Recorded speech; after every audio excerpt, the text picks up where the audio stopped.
Clear है आवाज? बताओ, अब आ रही है? माइक ऑन है, माइक ऑन है। वो कनेक्शन उसका बोला रहा पीछे वाला इशू था ना। अरे ठीक है, तो अब आवाज आने लगी है। तो हम लोग का लेक्चर अकबर जहांगीर तक हो गया है। हाँ, अकबर जहांगीर तक हो गया है। आज हम लोग किस पे पहुंचने वाले हैं? शाहजहां पे। हाँ, ये जहांगीर भी हो गया था और इसके बाद जो हम लोग का लेक्चर है शाहजहां, ये है हम लोग का आज का लेक्चर, यही है। ठीक है ना? तो शाहजहां का जो आज का लेक्चर है, अरे यार आज ये वाली माइक लगी हुई है, समझ रहे हो तुम लोग? ये वाली जनरली मैं यहाँ पे लगाए रहता हूँ, ठीक है ना? जनरली मैं यहाँ लगाए रहता हूँ, आज ये वाली है। इसको मैं थोड़ा ऊपर रख दूंगा तो शायद तुम लोग के लिए और इजी हो जाएगा। ठीक है, अब बताओ, अब सही है? बताओ, अब आवाज सही आ रही है सभी को? यस। अभी हमको ऐसा लग रहा है जैसे कोई मुंह पे घूसा मारने के लिए खड़ा हो, ठीक है ना? तो वो खैर, तो शाहजहां, और जैसा कि मैं रोज कहता हूँ कि लला देखो, सब कुछ हिंदी अंग्रेजी उर्दू में, मतलब हिंदी और अंग्रेजी में लिखा हुआ है। और मैं रोज की तरह, ठीक है ना, मैं रोज की तरह क्या करूंगा कि अब ये सब तो मैं लिख लिख करके पढ़ा दूंगा ना, लेकिन हाँ, जो मेरे इंग्लिश वाले स्टूडेंट हैं उनके लिए भी याद रखना कि इंग्लिश और हिंदी में ये सब कुछ लिखा हुआ है, ठीक है ना? अभी थोड़ी देर में मैं बोलूंगा कि शाहजहां ने मोती मस्जिद बनवाई, जामा मस्जिद बनवाई, ताजमहल बनवाया, लाल किला बनवाया, तो वो सब कुछ लिखा हुआ है। तो मैं शुरुआत करता हूं आपके इस सेशन की, और इसमें भी मैं क्या करता हूं कि ब्लैंक पीपीटी ले लेता हूं, ठीक है ना? इसमें मैं क्या करता हूं कि ब्लैंक पीपीटी ले लेता हूं, तो ज्यादा अच्छा हो जाएगा फिर आपके लिए। ठीक है, मैं ब्लैंक पीपीटी ले लेता हूं तो वो ज्यादा ठीक हो जाएगा कि हाँ सर ब्लैंक पीपीटी ले लीजिए, ब्लैंक पीपीटी ले ले रहा हूँ, ठीक है ना? तो वो ठीक रहेगा। तो आप लोग भी कहोगे कि कलर भी उसका थोड़ा मैं चेंज कर देता हूँ, ये कलर कर देता हूँ, बैकग्राउंड कलर ये वाला हो जाना चाहिए। आजा भाई बैकग्राउंड कलर में, तो बैकग्राउंड कलर डिसिपल कीजिए, ठीक है, ये आ जाओ। क्यों नहीं आ रहा है ये? पता नहीं क्या इसका इशू है कि क्यों नहीं आ रहा है। रुको एक सेकंड। हाँ, वो आज आ नहीं रहा, देखो ना, ये मैं टेस्ट तो कर रहा हूँ कि बैकग्राउंड कलर आ जाए, लेकिन कुछ तो इशू होगा जिसकी वजह से नहीं आ रहा होगा। ये background in solid colour low, apply हो जाना चाहिए, नहीं हो रहा है। इसका मतलब ये कह रहा है कि किसी को बुलाइए, ठीक है ना, किसी को बुलाइए। हाँ कपिल, इसका बैकग्राउंड क्यों नहीं चेंज हो रहा है? हो तो जाना चाहिए आसानी से। ये देखो, इसे मैं चाह रहा हूँ ये आ जाए बैकग्राउंड कलर। हाँ, ये क्यों नहीं आ रहा है? पीडीएफ है ना आपके ऊपर, तो फिर इसमें मैं जोड़ कैसे लूँ? यहाँ से तुमने उस पे कर लिया है ना? ठीक है, ठीक है। तो शुरुआत करते हैं, ठीक है ना? शुरुआत करते हैं, तो स्टार्ट किया जाए। तो चलो अब देख लेते हैं कि आज हम लोग का क्या रहेगा, ठीक है ना? आज हम लोग का किस तरीके का और क्या लेक्चर। तो आज हम लोग का यार ब्लैक अभी पॉसिबल नहीं है, क्योंकि सर ने इसको ग्रीन ही आज बैकग्राउंड में डाल दिया है, इसलिए ब्लैक पॉसिबल नहीं है, ठीक है ना? तो मैं अब करने जा रहा हूं आपके कमेंट ऑफ, और शाहजहां और औरंगजेब इन दोनों को हम लोग क्या करेंगे अब आज कवर करेंगे, ठीक है ना? तो कल हम लोग जहांगीर में रह गए और काफी कुछ जहांगीर में, लेकिन यार आज दोनों को कवर करना पड़ेगा, क्योंकि सच बताएं तो औरंगजेब ऐसे ही बदनाम बहुत है, उससे उतने क्वेश्चंस नहीं आते। तो मैं ये आपके कमेंट क्या करने जा रहा हूँ, ऑफ करने जा रहा हूँ। मैंने आपके कमेंट जो है वो ऑफ करने जा रहा हूँ, और सब लोग 111 लिख दीजिए, ठीक है ना? सब लोग 111 लिख दीजिए। और देखो हाँ, एकदम एग्जाम ओरिएंटेड आज रहेंगे। नहीं तो हो क्या रहा है कई दिनों से ना कि हम लोगों का जो वो है सेशन, वो गड़बड़ा जा रहा है कि एग्जाम ओरिएंटेड नहीं लगता है आदमी कहानी में, तो फिर होता है कि वो छूट जा रहा है आपका कोई ना कोई पोर्शन। तो वो मैं नहीं चाह रहा हूं कि कोई भी पोर्शन छूटे, मतलब छूट जाना इन द सेंस की कहानी बहुत हो जा रही है। अब मैं कहानी वहानी आज चाहता नहीं हूँ। शाहजहां, आइएगा देखते हैं मुगल बादशाह शाहजहां। हम लोग जहांगीर तक पढ़ लिए थे। शाहजहां, ठीक है ना, शाहजहां। ये आज हम लोग शाहजहां के बारे में पढ़ने वाले हैं। शाहजहां एक ऐसा मुगल बादशाह जिसको कि इतिहास में कई बातों के लिए जाना गया। सबसे पहले इसने मतलब कि खुर्रम, बचपन का नाम इसके खुर्रम हुआ करता था। इसी शासक को आप खुर्रम के नाम से भी जानते हो, ठीक है ना। शाहजहां को ही आप खुर्रम के नाम से भी जानते हैं, तो वो थोड़ा सा भी ध्यान रखेंगे। हट, क्या है ये सब, ठीक है। शाहजहां। और ये जो व्यक्ति है, रुको माइक को यहाँ पे रख दें, माइक को यहाँ पे रख देंगे तो चाहे हम इधर से, जैसे हम ऐसे पीछे घूम जा रहे होंगे तो शायद आवाज में दिक्कत आ रही होगी। और अगर मैं माइक को इस साइड कर दूंगा, यहाँ मतलब समझ रहे हो ना, यहाँ पे रख दूंगा टेबल के ऊपर, तो मैं चाहे घूमूं और चाहे जिधर भी जाऊं आवाज अभी सही होगी ना। अब जरा एक बार आवाज का भी देख लो यार, एक बार आवाज का भी देखो। अभी आवाज क्लियर आ रही है? अभी आवाज क्लियर आ रही है? आ रही है, अच्छा। और अब मैं इधर घूम रहा हूं तो क्या आवाज क्लियर आ रही है? अब मैं इधर घूम रहा हूं तो आवाज क्लियर है? हाँ, मतलब दोनों ही कंडीशन में क्लियर है ना। तो बस चलो, तो यहाँ पे माइक रखने का ये बेनिफिट हो गया, इसको उठा करके मैंने यहीं पे माइक रख लिया है, अब आवाज जाएगी। शाहजहां जिसके बारे में हम लोगों को पढ़ना है लल्ला, ठीक है। अब कमेंट ऑफ कर रहा हूं। ये व्यक्ति जिसका जन्म 5 जनवरी 1592, इसका जन्म हुआ था 5 जनवरी को, 5 जनवरी 1592 को इसका जन्म हुआ था जगत गोसाई के गर्भ से। जगत गोसाई जो कि वाइफ हुआ करती थी जहांगीर की, जगत गोसाई और जहांगीर के पुत्र के रूप में इसका जन्म हुआ। इसका बचपन का नाम खुर्रम, इसे बचपन में खुर्रम के नाम से जाना जाता था और इस डेट को इसका जन्म हुआ। और धीरे धीरे ये भाई साहब, भाई सब लोग बड़े होते हैं, ये भी बड़े हुए। शाहजहां को जब बड़ा हुआ और इसके पिता जहांगीर की जब 1627 में डेथ हुई तो ये व्यक्ति अपने पिता की जगह शासक बन गया। एक्चुअली इसके पिता 27 में मरे थे, 27 के लास्ट में, तो फिर 40वां हुआ तो 1628 का जनवरी क्या फरवरी आ गया। तो इसने बोला कि कम से कम पिता का 40वां हो जाने दो, तब तक मैं नाम मात्र का बादशाह रहूंगा, मेरा राज्याभिषेक मेरे पिता के 40वां के बाद बात करवाना। नहीं तो जहांगीर की मृत्यु 1627 में हो गई थी। तो ये वजह है कि ये 1628 ईस्वी में भारत का बादशाह बना शाहजहां। 1628 से लेकर के इसने शासन किया 1657 ईस्वी तक, 57 तक। क्योंकि 1657 में इस शाहजहां को इसके लड़के औरंगजेब ने कैद कर लिया था, ठीक है ना। और कैद में चला गया, तो यहां औरंगजेब ने अपने आप को बादशाह घोषित कर दिया और ये तो चला गया कैद में। यही वजह है कि इसकी मृत्यु जो है वो 1666 में हुई थी, उस समय ये राजा नहीं था। अब पूरी कहानी समझे कि 1628 में शाहजहां शासक बना, 1657 में शाहजहां को उसके लड़के ने कैद कर दिया औरंगजेब ने, तो यहां से यहां तक तो वो मुगल बादशाह था, लेकिन उसके बाद फिर यहां से जेल के कैद में हो गया, तो फिर 1667 ईस्वी में उसकी डेथ हो गई, ठीक है। ये राज्याभिषेक वगैरह हुआ, शासक बन के बैठा। शासक बनने के बाद इसके जो जीवन का इंपॉर्टेंट वर्क था वो था विवाह। इसका जो मैरिज था वो हुआ था अर्जुमंद बानो बेगम, अर्जुमंद बानो बेगम से। यही अर्जुमंद बानो बेगम किस नाम से इतिहास में फेमस है? मुमताज, ठीक है ना। ये किस नाम से इतिहास में फेमस है? तो मुमताज के नाम से ये इतिहास में फेमस है।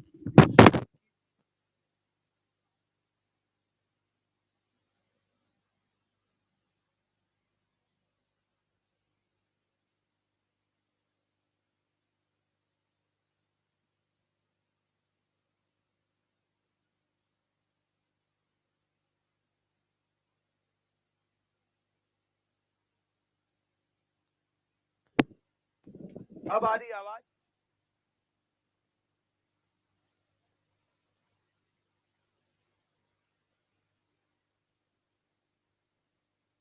कि ना एक्चुअली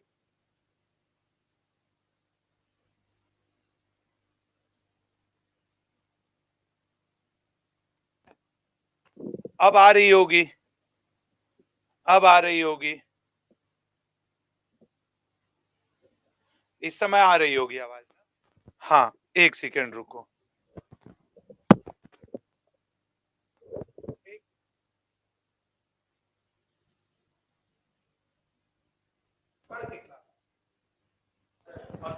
स्टूडेंट भी सुन रहे हैं, हाँ सुन रहे स्टूडेंट, ये तरीका है। हाँ हमको भी यही हुआ था।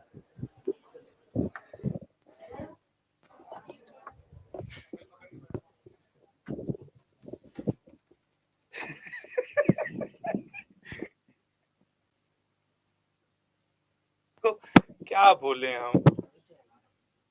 हम क्या उसको करेंगे। वो देखो यहाँ रखने का मतलब है कि जब ऐसे पीछे घूम रहा हूं तो लड़कों का आवाज धीमे हो जा रही है, अब इसीलिए मैंने यहाँ पे रख दिया।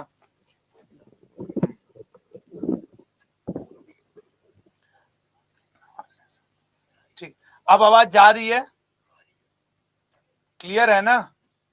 पढ़ाऊं भैया? कॉलर माइक यहाँ का कहाँ है?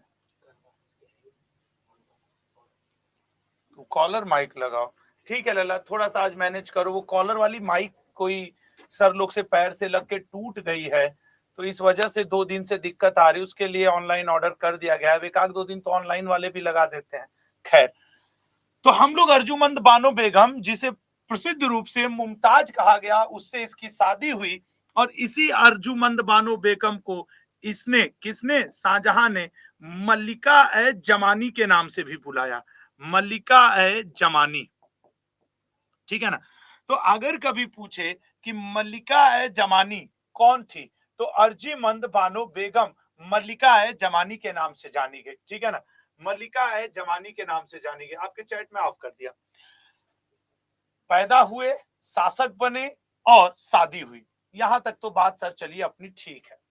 मुख्य बात करते हैं शाहजहां को मेनली किस लिए जाना गया। तो शाहजहां को मुख्य रूप से निर्माण के लिए जाना जाता है, प्यार के लिए जाना जाता है।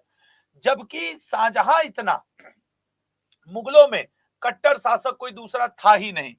इसने गौ हत्या, काउ स्लॉटर रीस्टार्ट करवाया। गौ हत्या, ठीक है ना? गौ हत्या पुनः प्रारंभ, या फिर मैं रीस्टार्ट लिख दे रहा हूं, ठीक है ना? रीस्टार्ट। इसने गौ हत्या पुनः प्रारंभ करवाया, रीस्टार्ट करवाया। यही नहीं, हिंदुओं पे लगने वाले पिलिग्रिम टैक्स, पिलिग्रिम टैक्स मतलब सर तीर्थ यात्रा कर। इसने जो अकबर ने तीर्थ यात्रा कर जो था वो बंद कर दिया था, तीर्थ यात्रा कर, उसको इसने दोबारा रीस्टार्ट किया। ठीक है ना?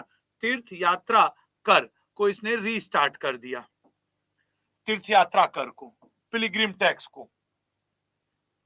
उसके अलावा आपकी जानकारी के लिए बताएं कि तीर्थ यात्रा कर को रीस्टार्ट किया। साथ ही साथ इस व्यक्ति ने, साथ ही साथ इस व्यक्ति ने एक और काम किया हुआ था कि, और वो काम क्या था सर इस व्यक्ति का? सर इसने कई चीजें बंद की थी। जैसे अकबर के मुगलों में एक प्रथा चलती थी सिजदा, सिजदा प्रथा बंद किया, सिजदा प्रथा बंद किया। और सिजदा प्रथा बंद करके उसकी जगह इसने चहार तस्लीम प्रथा शुरू की। सर चहार तस्लीम को इंग्लिश में क्या बोलेंगे लल्ला? इसको इंग्लिश में भी चहार तस्लीम ही बोलेंगे। चहार तस्लीम प्रथा शुरू किया। ये था क्या सर, ये तो बता दीजिए। ये मेरे भाई शासक को प्रणाम करने का एक तरीका था, ठीक है ना? शासक को प्रणाम करने का एक तरीका था चहार तस्लीम प्रथा, ठीक है? चहार तस्लीम प्रथा। उसके अलावा इसने, अकबर ने एक वो शुरू किया था इलाही संवत, दीन इलाही संवत अकबर ने शुरू किया था। तो इसने दीन ए इलाही, बस इलाही संवत लिखना चाहिए था, ठीक है ना? शाहजहां, ये सब बातें किसके बारे में हो रही हैं? तो सर सब बातें हो रही हैं शाहजहां के बारे में, कि देखो इसने क्या क्या किया था शाहजहां के बारे में। अकबर ने मेरे भाई एक शुरू किया था दीन ए इलाही, ठीक है ना? इसने शुरू किया था दीन इलाही। तो अकबर ने उसकी याद में इलाही संवत शुरू कर दिया था। इलाही संवत, इलाही संवत, जैसे शक संवत, विक्रम संवत, इलाही संवत शुरू कर दिया था।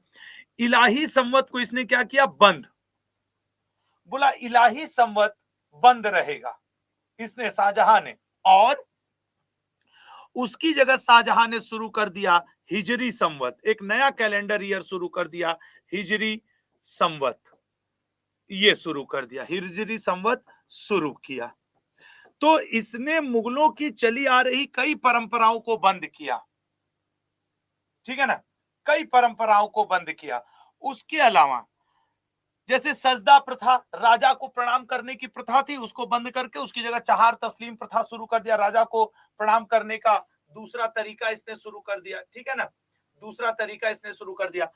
उसके अलावा इसने गौ हत्या दोबारा स्टार्ट किया, लेकिन इस गौ हत्या से एक जगह एक्सेप्शन था, दैट वाज खंभात की खाड़ी, ठीक है ना, खंभात, खंभात की खाड़ी, बे ऑफ खंभात, इसको इंग्लिश में क्या कहेंगे sir, bay of Khambhat. Bay of Khambhat अपवाद था, तीर्थ यात्रा कर भी एक जगह नहीं लगता था काशी में। ये दोनों को मैंने व्हाइट से क्यों लिखा, अलग क्यों करके लिखा, क्योंकि गौ हत्या पूरे भारत में होती थी, पूरे भारत में होती थी, लेकिन खंभात की खाड़ी में नहीं। क्यों, क्योंकि वहां का एक डॉक्टर ने इसका इलाज किया था, वैद्य ने, तो इसने वैद्य को कहा कि ठीक है तुम हिंदू हो, तुम्हारे एरिया में हम गौ हत्या नहीं करवाएंगे, क्योंकि उसने ये फीस में इनसे मांग ली थी। और ये तीर्थ यात्रा कर, इसका एक दोस्त था शाहजहां का, कविंद्राचार्य, उसने इससे कहा कि यार शाहजहां पूरे भारत में तुम तीर्थ यात्रा टैक्स लगा दो, अगर काशी पे भी तीर्थ यात्रा टैक्स लगा दोगे तो मेरे यहाँ लोग नहीं आएंगे, तो हमें दिक्कत होगी, तो तुम इसको भी हटा दो, ये सारी चीजें। उसके अलावा इसने ये सारी चीजें की, यही नहीं, इसने हिंदू मुस्लिम विवाह बंद भी करवाया। इसके पहले के जितने भी मुसलमान शासक थे, बादशाह लोग थे, हिंदू मुसलमान विवाह बंद। इसने कहा कि हिंदू मुसलमान का आपस में विवाह नहीं होना चाहिए, और इसके इस कदम की वजह से दूरी बनी रही, ठीक है ना, तो दूरी बनी रही, तो हिंदू मुस्लिम मुसलमान विवाह इसने बंद, ये सब शाहजहां कर रहा है, और हम लोग इसको खाली ताजमहल मुमताज के चक्कर में याद करेंगे। एक हमसे कब से कमेंट में पूछ रहा है, सर इसकी कितनी शादी हुई थी, क्या करोगे इसकी शादी जान करके, क्या करोगे इसकी, जो एग्जाम में आता है वो जान लो, उतना रट लो, ऐसा थोड़ी कि इसकी बीवी से तुम्हारी शादी होने वाली है, ठीक है। तो हिंदू मुसलमान विवाह बंद किया इसने, है, तो ये सारी चीजें शाहजहां ने बंद किया। उसके अलावा आपको बताएं शाहजहां के बारे में कि शाहजहां को किसानों का हितैषी कहा जाता है।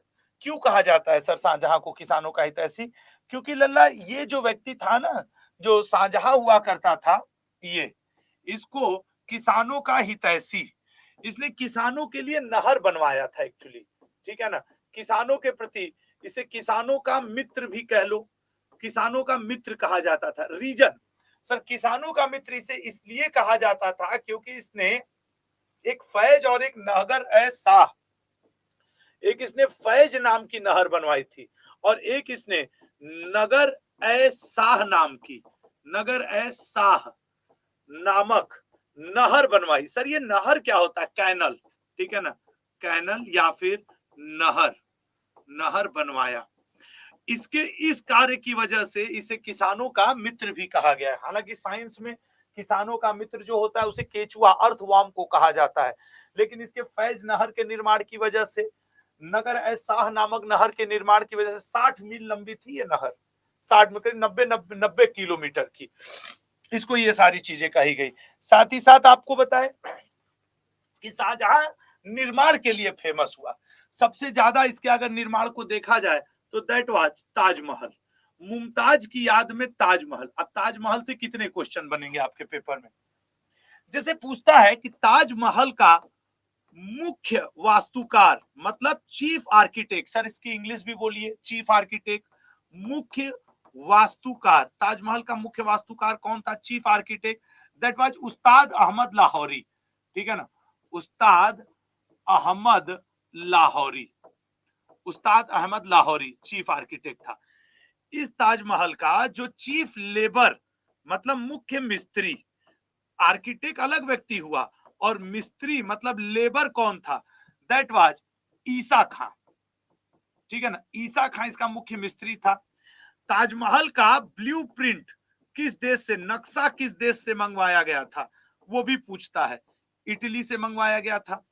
ताजमहल में ये किसकी याद में बना, ये भी पूछता है। ये वाला सबको याद रहता है, मुमताज, मुमताज की याद में।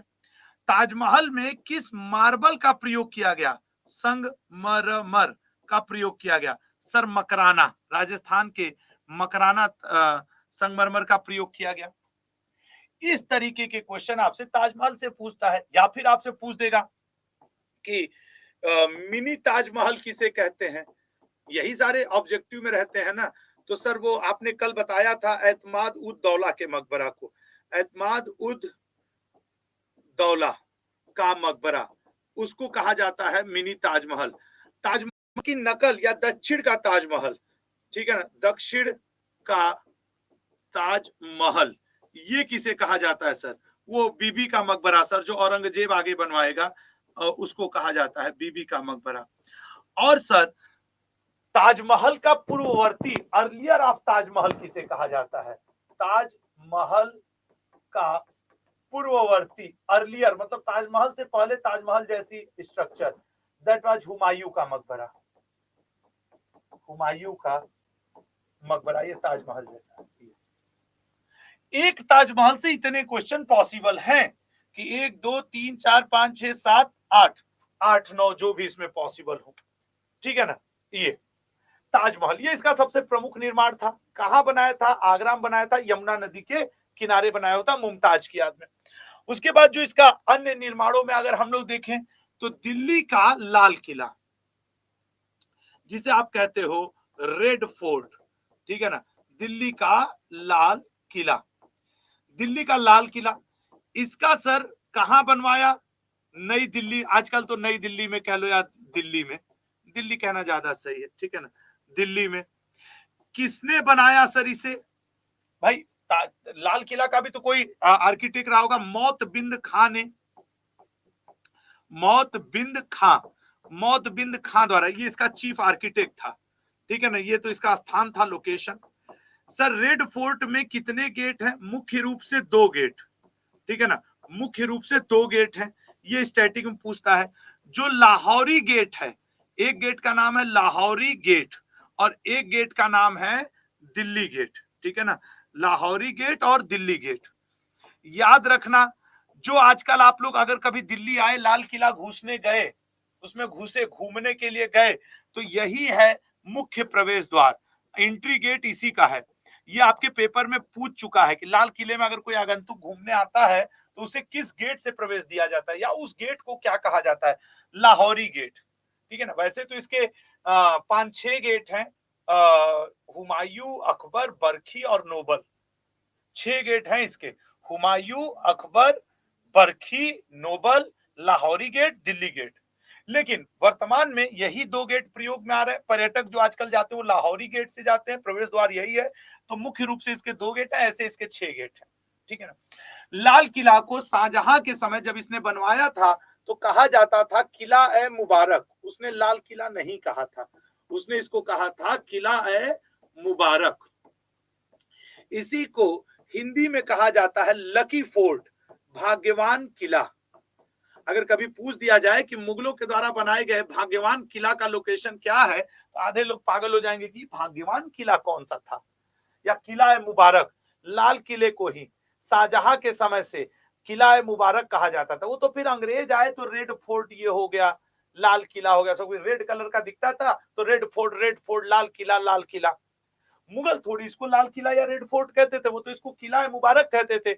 और उस समय के समकालीन हिंदी राइटर इसको भाग्यवान किला, लकी फोर्ट, कि मुगलों के लिए लकी है ये बनवाया। तो लाल किला के बारे में ये आपसे रहा। उसके अलावा इसने इसी लाल किले के अंदर, इसी दिल्ली में एक और निर्माण करवाया, दीवान ए खास का, जहां पे अमीर लोग जाके बैठते थे, बैठक करते थे। दीवान ए आम का, जहां पे आम जनता जाके बैठती थी। मीना बाजार ये लगवाता था, जिसमें राजकीय मीना बाजार का भी निर्माण करवाया, राजकीय लोग जाके, सब दिल्ली के लाल किले के अंदर है। मीना बाजार का इसने निर्माण करवाया। इसी दिल्ली में इसने क्या करवाया, आपके नहर ए बस्त का भी निर्माण करवाया। नहर-ए-बस्त। सर ये नहर-ए-बस्त क्या है? लाल किले को ठंडा रखने के लिए, सिंचाई देने के लिए नहर-ए-बस्त का भी इसने निर्माण करा था। ये सारी प्रॉपर्टी, ये सारी बिल्डिंग्स की नाम दिल्ली के लाल किले में ही है, ठीक है ना। अब यहाँ पे छोटा सा स्थान इसका दिल्ली लिख दे रहा हूं, दिल्ली। क्लियर हुआ? ये सारे इसके निर्माण है, ठीक है ना। उसके अलावा इस लाल किले को बसाने के लिए इसने एक शहर बसाया था, उस शहर का नाम था शाहजहानाबाद। तो जो दिल्ली का ये जो लाल किला वाला एरिया है ना, ये शाहजहानाबाद नामक शहर बसाया। किसने? शाहजहां ने। शाहजहानाबाद नाम का शहर बसाया।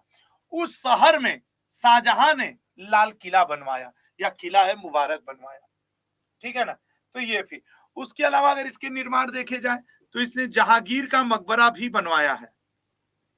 शाहजहां ने जहांगीर का मकबरा कहां बनवाया है सर? आपके पाकिस्तान में, लाहौर, रावी नदी किनारे जहांगीर का मकबरा, टॉम ऑफ जहांगीर भी इसी शाहजहां ने बनवाया है, ठीक है ना। इसी शाहजहां ने बनवाया है टॉम ऑफ जहांगीर। तो ये भी बात आपको याद रखना होगा, जहांगीर का मकबरा भी शाहजहां ने बनवाया है। नेक्स्ट बात पे अगर जाएं कि सर ये तो शाहजहां के निर्माण रहे, शाहजहां के निर्माण रहे। शाहजहां के समय एक, जैसे अकबर के समय तुलसीदास जी मौजूद थे, शाहजहां के समय बहुत सारे विदेशी यात्री भी भारत आए थे। विदेशी यात्री जैसे शाहजहां के समय पीटर मुंडी, ठीक है ना, पीटर मुंडी नाम का विदेशी यात्री आया था, जिसने शाहजहां के समय दिल्ली में और बंगाल में पड़ने वाले अकाल, फैमाइन, ड्रॉट, सूखा का वर्णन किया था कि भैया जहां दिल्ली से लेकर, दिल्ली के लाल किले से लेकर कई किलोमीटर तक डेड बॉडियां बिछी हुई थी, लोग मरे पड़े थे सूखे के कारण, भूख के कारण, वो आपके पीटर मुंडी ने वर्णन किया है। इसके समय दो, पीटर मुंडी इटली का और निकोलो मुंची, ठीक, मनुची, ठीक है ना, निकोलो मनुची, ये दोनों इसके समय इटली देश से आए थे भारत, इटली के यात्री थे।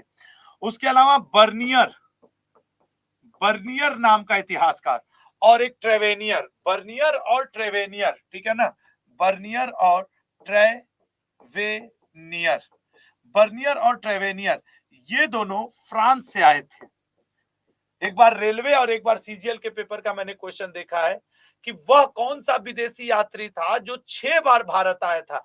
याद रखिएगा, ये जो ट्रेवेनियर है ना, ये 6 बार भारत आया शाहजहां के समय, 6 बार भारत आया, इससे ज्यादा कोई भारत नहीं आया है ट्रेवेनियर, ये 6 बार, ठीक है ना, 6 टाइम्स ये कहा आया था? भारत आया था, बर्नियर, ट्रेवेनियर। तो निकोलो मनुची, पीटर मुंडी, ट्रेविस ट्रेवेनियर, बर्नियर, ये सब भारत आए हुए थे, ठीक है, शाहजहां के समय। उसके अलावा आपको शाहजहां के बारे में बताता हूं कि इसने राजधानी को आगरा से दिल्ली ले गया। देखो, अकबर ने आगरा से शासन किया पूरा जीवन, जहांगीर ने ऑलमोस्ट आगरा से शासन किया, लेकिन capital shift from Agra to Delhi, that was Shahjahan.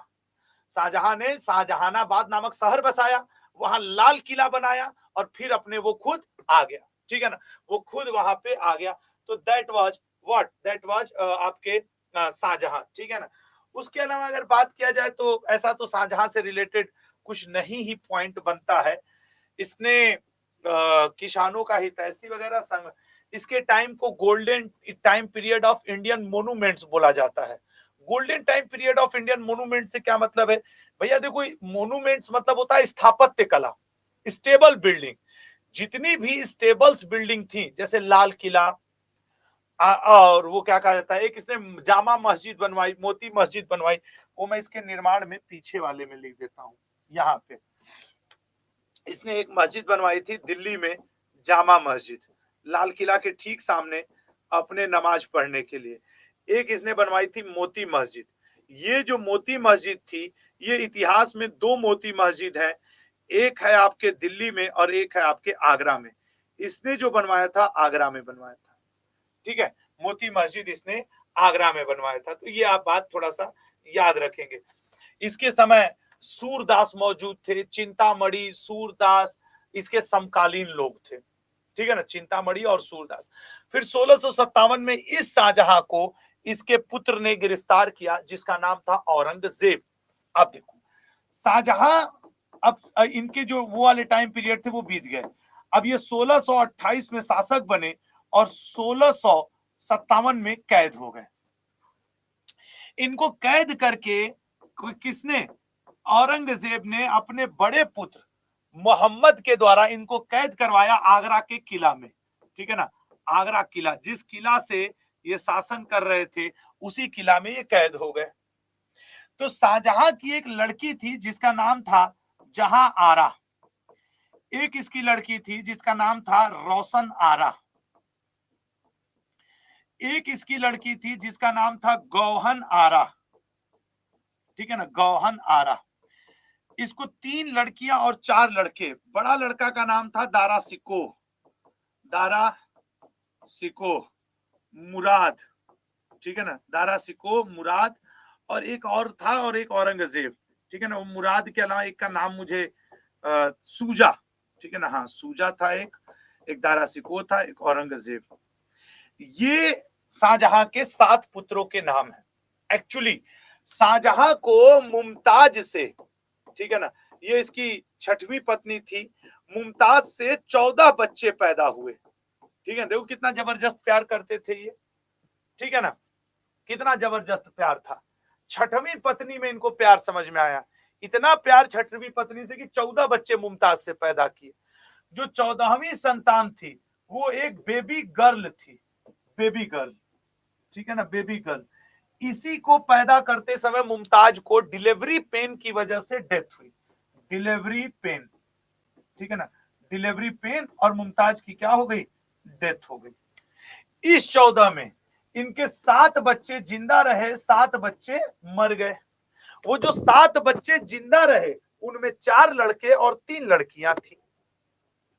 कुछ इतिहासकार तो यहां तक कहते हैं कि इसकी जो लड़की जहां आरा थी वो देखने में हूबहू मुमताज जैसी थी, और 25, 26, 27, 28 साल की थी, यंग एज में थी, बहुत कम एज में तो इसकी शादी हुई।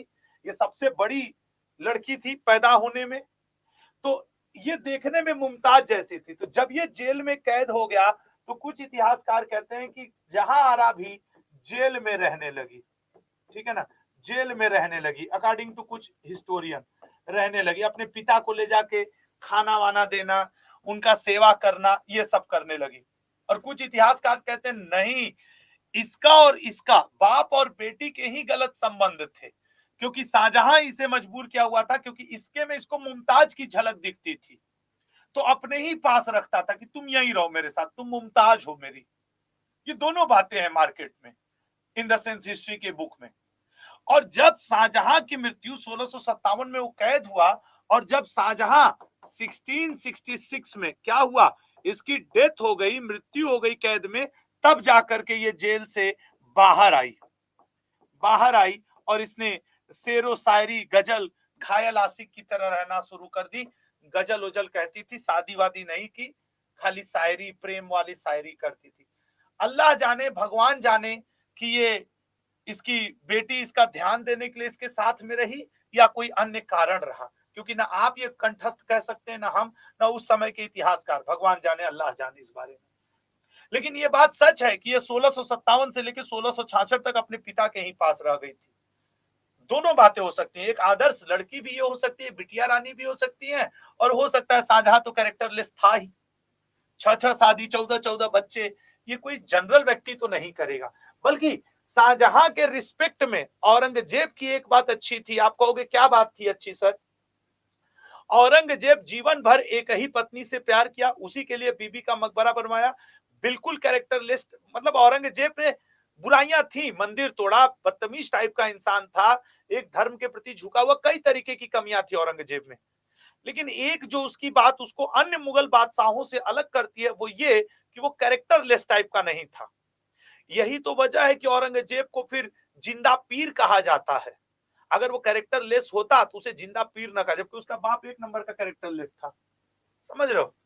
कुछ इतिहासकार ये भी मेंशन करते हैं कि मुमताज के मरने के बाद ये इसकी मुमताज जैसी दिखने वाली इसकी एक बहन से भी शादी करने का उपाय किया था 55-60 साल की एज में। लेकिन अब जो कुछ भी हो, तो ये फिर शाहजहां तो कैद हो गए, तो इनके भाइयों में शुरू हो गया लड़ाई। किस बात का? लड़ाई शुरू हो गया पद का, प्रतिष्ठा का, गद्दी का मेनली। तो लड़ाई हुई तीन। मेनली जो लड़ाई हुई वो हुई सबसे बड़े लड़के दारा शिकोह, दारा शिकोह वर्सेस औरंगजेब, ठीक है ना। दारा शिकोह और औरंगजेब के बीच में लड़ाई हुई। अब इस दारा शिकोह को मिनी अकबर भी कहा जाता है। लेनपूल नाम के इतिहासकार ने इसे मिनी अकबर भी कहा है, और इसी को किंग ऑफ लॉफ्टी फॉर्चून भी कहा जाता है, शाह बुलंद इकबाल भी कहा जाता है, शाह बुलंद Iqbal, king of Lofty Fortune, Shah बुलंद इकबाल भी कहा जाता है, ठीक है ना। दोनों में तीन लड़ाइयां हुई। जो सबसे पहली लड़ाई हुई दैट वाज धर्मट का युद्ध, बैटल ऑफ धर्मट, दोनों भाई में, वो हुआ 1658 ईस्वी में, ठीक है। औरंगजेब जीता, ये हार गए पहली लड़ाई। कुछ दिन बाद अगली लड़ाई हुई सामूगढ़ का युद्ध, सामूगढ़ का युद्ध। अब दोबारा लड़ाई हुई फिर से 1658 ईस्वी। अब फिर दारा शिकोह हारे, औरंगजेब जीता। फिर तीसरी और फाइनल लड़ाई हुई इन लोग के बीच में देवराई का युद्ध।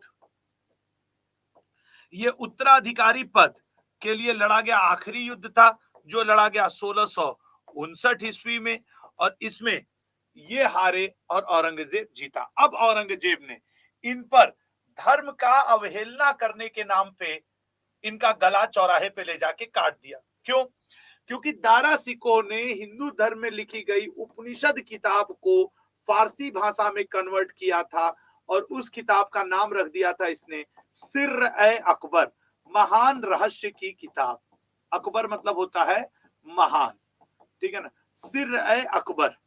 तो औरंगजेब ने, इसको कोई बहाना तो मिला नहीं, बहाना बनाया कि दारा शिकोह मेरे बड़े भाई ने हिंदुओं की किताब उपनिषद को छुआ ही नहीं, पढ़ा भी है, और मैं इस वजह से अपने बड़े भाई का सर कलम करूंगा, क्योंकि उसने हिंदुओं की किताब को छू दिया, पढ़ लिया, उसका फारसी में अनुवाद तक कर दिया, इसका गला काट के रख दो। तो औरंगजेब ने अपने भाई पे धर्मद्रोह का आरोप लगा करके उसका गला काट के रख दिया। और खुद जब इसने एक बार अपने पिता को 1657 में कैद किया था, तो अपना राज्याभिषेक करवाया। उसके बाद ये व्यक्ति जब 1658 में, ठीक है ना, उसके बाद फिर इसने एक बार अपने भाइयों से युद्ध लड़ा, और फिर इसने अपने आप को 1659 में जब युद्ध जीत लिया, तब इसने फिर एक बार अपना राज्याभिषेक, कोरिनेशन करवाया, जिसे कहा गया औरंगजेब, ठीक है ना। क्या कहा गया मेरे भाई? औरंगजेब। तो अब जो हम लोग का लेक्चर है दैट वाज ऑन औरंगजेब। अब वो होगा औरंगजेब के ऊपर। औरंगजेब आओ जल्दी से देख ही लेते हैं, तो आज मुगल खत्म हो जाएंगे, कल से हम लोग मॉडर्न इंडिया में। अब 10 मिनट हमको और दो यहाँ पे तुम लोग। औरंगजेब, इसका पढ़ा दूं ना 10 मिनट? कोई दिक्कत तो नहीं ना? अभी भी वैसे समय है, ठीक है ना, 10-15 मिनट, क्योंकि ना ये बहुत ज्यादा इंपॉर्टेंट नहीं है। आखिरी स्ट्रॉन्ग मुगल बादशाह थे। फिर वैसे तो आखिरी मुगल बादशाह हुआ करते थे आपके बहादुर शाह जफर द्वितीय, लेकिन उनका जिक्र मैं मॉडर्न इंडिया में करूंगा, उनका जिक्र मैं मॉडर्न इंडिया में करूंगा। इसको देख ही लो, ठीक है ना। तो ये औरंगजेब 24 अक्टूबर 1618 को इसका जन्म हुआ था। 24 अक्टूबर 1618 ईस्वी ये इसका जन्म हुआ था। इसका जो जन्म हुआ था मेरे भाई, वो हुआ था उज्जैन, मध्य प्रदेश में, ये उज्जैन पड़ता है, वहां पे इसका जन्म हुआ था, शाहजहां और मुमताज के लड़के के रूप में। फिर इसने अपना 2 बार राज्याभिषेक करवाया, 2 टाइम, 2 बार राज्याभिषेक। वो मैंने आपको बताया ही, ये क्वेश्चन खूब पूछता है कि वह कौन सा मुगल बादशाह था जिसने 2 बार राज्याभिषेक करवाया। एक बार 1657 में और एक बार 1659 में। एक बार अपने बाप को कैद करके, एक बार अपने भाई को मार करके इसने राज्याभिषेक करवाया। इसका ओरिजिनल नाम हुआ करता था मुइद्दीन, मुइद्दीन, मुइद्दीन मोहम्मद औरंगजेब, मोहम्मद औरंगजेब, एक नाम तो इसका ये था। उसके अलावा इसको जिंदा पीर भी कहा जाता था, ये अपने आप को जिंदा पीर भी कहा। उसके अलावा इसको आलमगीर, जब इसने राज्याभिषेक किया तो इसका नाम आलमगीर भी हुआ। और इसे शाही दरवेश के नाम से भी जाना गया। शाही दरवेश, ये सारे इसके नाम है, ठीक है ना। शाही दरवेश के नाम से भी इस व्यक्ति को जाना गया। तो यहाँ तक आई होप आप सभी लोगों को क्लियर हो गया होगा, ठीक है ना, कि ये इसके नाम है, ये इसका जन्म है, ये इसका राज्याभिषेक है, ठीक है ना। इसने कई चीजें ऐसे की जो कि शायद इसे नहीं करना चाहिए था। जैसे अब मतलब इसने अपने जीवन में पहले तो दो चीज इसने किया। इसने राहदारी टैक्स बंद किया। वो ऐसा था कि रास्ते में चलने वालों से एक जिला से दूसरे जिला में जाए उनसे टैक्स। और पानदारी, इसने ये टैक्स, आपको लग रहा होगा सर अच्छा तो किया, ये टैक्स इसने इसलिए बंद किया कि ज्यादा से ज्यादा लोग मेरे जब राज्य में आएंगे तो क्या करेंगे, व्यापार करेंगे, तो मुझे और इनकम होगी, टैक्स के चक्कर में लोग नहीं आते हैं। तो राहदारी पानदारी टैक्स इसने बंद किया। उसके अलावा देखो इसने क्या क्या बंद किया। अकबर के द्वारा ये एक मुगल में मनाया जाता था नवरोज त्योहार इसने बंद कर दिया। नवरोज त्योहार बंद। अकबर एक शुरू किया था झरोखा दर्शन, इसने कहा अब झरोखा दर्शन नहीं होगा, बंद, ठीक है ना, बंद। अकबर ने एक शुरू किया था अपने बर्थडे पे एक स्वयं को चांदी सोने से तौलवाना, तुलादान, इसने कहा यह भी बंद। इसने भांग की खेती पर प्रतिबंध लगाया, ये तो ठीक था, नशे पे प्रतिबंध लगाया, भांग की खेती पर प्रतिबंध लगाया, वो भी बंद, भांग की खेती पे। इसने संगीत पर प्रतिबंध लगाया। तो लेकिन अब जो लोग आप लोग जानते होंगे संगीत पर प्रतिबंध, वो कहेंगे सर ये तो खुद वीणा बजाने में पारंगत था, प्रतिबंध लगा दिया। तो मैं कहूंगा हाँ, तो फिर आप कहोगे तब फिर सर आप क्यों बता रहे हो कि ही प्रोहिबिटेड म्यूजिक। इसने वो म्यूजिक पे प्रतिबंध लगाया था जो तड़क भड़क वाले थे, ढोल नगाड़ा, जबकि ये वीणा बजाने में खुद एक्सपर्ट था। तो यहाँ पे मैं नोट में लिख सकता हूं, ठीक है ना, शांत वाली म्यूजिक नहीं बंद किया था। औरंगजेब वीणा बजाने में पारंगत था। वीणा जानते हो ना, जो सरस्वती जी के हाथ में होता है, Aurangzeb veena, he was fine musician of playing veena, बजाने में पारंगत था। He was fine musician of playing veena, ये पॉइंट, ठीक है, पारंगत था। संगीत पर इसने लड़कियों के जो रेशमी वस्त्र और चमकीले कपड़े, खूब चमक धमक वाले कपड़े बंद कर दिया। रेशमी वस्त्र पर प्रतिबंध, रेशमी वस्त्र पर प्रतिबंध कि खूब चमक धमक वाले कपड़े नहीं पहनोगे, ये सब इसने बंद किया, ठीक है ना। अब यहीं पे ये भी लिख दे रहा हूं, राहदारी पानदारी, राहदारी पानदारी, ये टैक्स है और ये भी एक प्रकार का टैक्स है, ये इसने बंद कर दिया। इतनी चीजें इसने शुरू की, मतलब बंद की। और औरंगजेब के बारे में अगर बताएं तो इसने जीवन में निर्माण दो ही किए हैं, ठीक है ना, तोड़े ज्यादा है। मंदिरों को इसने तोड़ा है, जैसे गुजरात का सोमनाथ मंदिर, काशी विश्वनाथ मंदिर, कृष्णदेवराय मंदिर मथुरा। निर्माण में इसने एक बनवाया है बीबी का मकबरा, ठीक है, बीबी का मकबरा, टॉम ऑफ बीबी, जिसे आप दक्षिण का ताजमहल कहते हो, याद में बनवाया है। किसकी याद में सर? अपनी बीबी रबिया उद दौरानी। तो और का दूसरे की बीबी की याद में थोड़ी बनवाएगा। रबिया उद दौरानी, रबिया उद दौरानी, रबिया उद दौरानी का ओरिजिनल नाम हुआ करता था दिलरास बानो बेगम, ठीक है ना। इस दिलरास बानो बेगम नाम को इसने चेंज कर दिया था, तो चेंज करके इसने नाम रखा था रबिया उद दौरानी, दिल रास बानो बेगम, ठीक है ना। ओरिजिनल नाम था इसकी वाइफ का दिलरास बानो बेगम, इसने नाम चेंज करके रबिया उद दौरानी, और उनकी याद में महाराष्ट्र के औरंगाबाद में, ठीक है ना, अब इसका नाम भी चेंज हो गया करंट अफेयर में, औरंगाबाद में। और इसका एक निर्माण था मोती मस्जिद, ठीक है ना। सर मोती मस्जिद तो आपने शाहजहां में पढ़ाया था, हाँ, तो वो आगरा वाला पढ़ाए थे। इसका जो मोती मस्जिद है वो दिल्ली के लाल किला में, ठीक है ना, दिल्ली के लाल किला में, हाँ, दिल्ली के लाल किला में, ये इसके निर्माण थे। उसके अलावा इसने मुहतसीब नाम के पद, हिंदू धर्म से कई लोगों को मुस्लिम धर्म में कन्वर्ट करवाया। तो ये देखने के लिए कि ये लोग पांचों वक्त की जो कन्वर्टेड मुसलमान हैं नमाज अदा कर रहे हैं कि नहीं, मुस्लिम धर्म के अनुसार चल रहे हैं कि नहीं, मुतसीब पद का सृजन किया। ये एक प्रकार का धार्मिक पद हुआ करता था, जिससे ये दिखवाता था कि जाके घर घर चेक करो कि जो हिंदू मुसलमान में बदल गए हैं वो क्या चीज पांचों वक्त की नमाज अदा कर रहे हैं कि नहीं। मंदिरों को तोड़ा, ये तो बहुत कॉमन है। साथ ही साथ इसने छत्रपति शिवाजी महाराज को जयपुर भवन में कैद किया। ठीक है ना, छत्रपति शिवाजी, शिवाजी का एक अलग चैप्टर है इसलिए यहाँ पे कोई जिक्र नहीं करूंगा। शिवाजी को, छत्रपति शिवाजी महाराज को आगरा के जयपुर भवन, जयपुर भवन ये पूछता है इसी में, इसीलिए मैं यहाँ पे इसको लिख दे रहा हूं, भवन में कैद किया। हालांकि फिर वो अपनी बुद्धिमानी से वहां से निकलने में कामयाब रहे, लेकिन इसने तो कैद किया था। ठीक है ना, इसने तो कैद किया था, कैद किया औरंगजेब ने। औरंगजेब ने फतवा है आलमगीरी, फतवा है, अपने आदेशों को एक किताब में इसने लिखा, फतवा है आलमगीरी। इसकी आत्मकथा कहा जाए तो गलत ना होगा। फतवा है आलमगीरी का लेखक मेनली है शेख निजामुद्दीन अहमद। ठीक है ना, फतवा आलमगीरी का लेखक है शेख निजामुद्दीन अहमद। और इस फतवा आलमगीरी में मुगलों के समय के सारे रूल्स रेगुलेशंस लिखे हुए हैं। इसीलिए एक जदुनाथ सरकार नाम के लेखक है, उसने इसे इस्लामी कानून का गजेटियर, मुगल साम्राज्य का गजेटियर कहा, मुगलों का गजेटियर। ठीक है ना, कि सारी गजेटेड चीजें इसी में थी। मुगल राज्य का गजेटियर इसको कहा जाए, जैसे नहीं कि किसी सरकारी गजेट में सारी इंफॉर्मेशन होती है।